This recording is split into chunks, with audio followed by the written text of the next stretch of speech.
The following are some of the basic requirements of permanent way. The one is the gauge should be correct and uniform.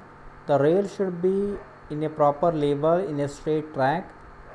Two rails must be at the same level on curves. The outer rail should be have a proper super elevation, and there should be a proper transmission at the junctions of a straight and curve. The alignment should be correct, and that is it should be free from the irregularities. The gradient should be uniform and as gentle as possible. Any change of gradient should be followed by a smooth vertical curves to a given smooth riding quality. The track should be resilient and elastic in order to absorb the shocks and vibrations of running tracks. The radia and superilitions on the curve should be properly designed and maintained. Drainage systems must be perfect for enhancing the safety and the durability of track. Joints including points and crossings which are regarded to be a weakened point of the railway track should be properly designed and maintained. There should be adequate a provision for easy renewal and replacement.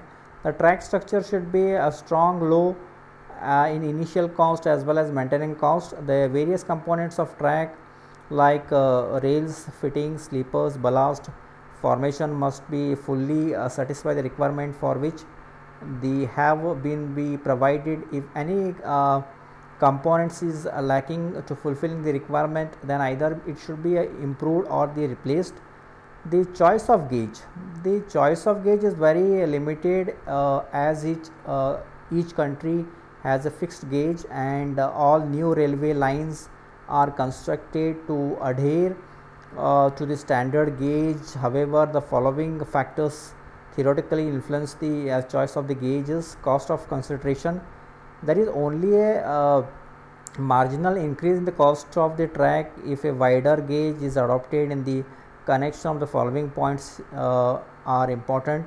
There is a provisional increase in the cost acquisitions of land, earthwork, rail, sleepers, ballast and other track items when constructing wider gauge.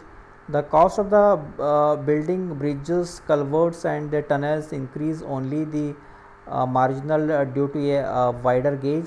The cost of the construction stations, building platforms, staff quarters, level crossings, signals etc. associated with the railway networks is more or less same for all the gauges. The cost of rolling stock is independent of the gauge of the track for carrying the same whole traffic. The traffic consideration, that the volume of traffic depends upon the size of wagons and the speed and hauling capacity of the train.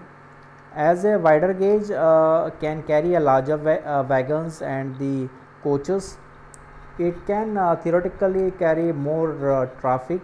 A wider gauge has a greater potential and higher speed because speed is functions of diameter of wheel, which in turns is limited by the width of the gauge. This type of traction and signaling equipment required are independent of the gauge.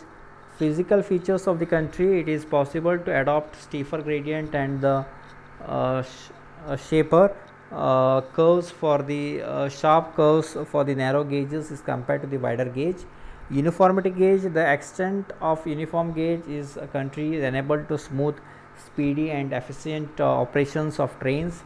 Therefore, a single gauge should be adopted irrespective of the minor advantages of wider gauge and the few limitations for a narrow gauge as well.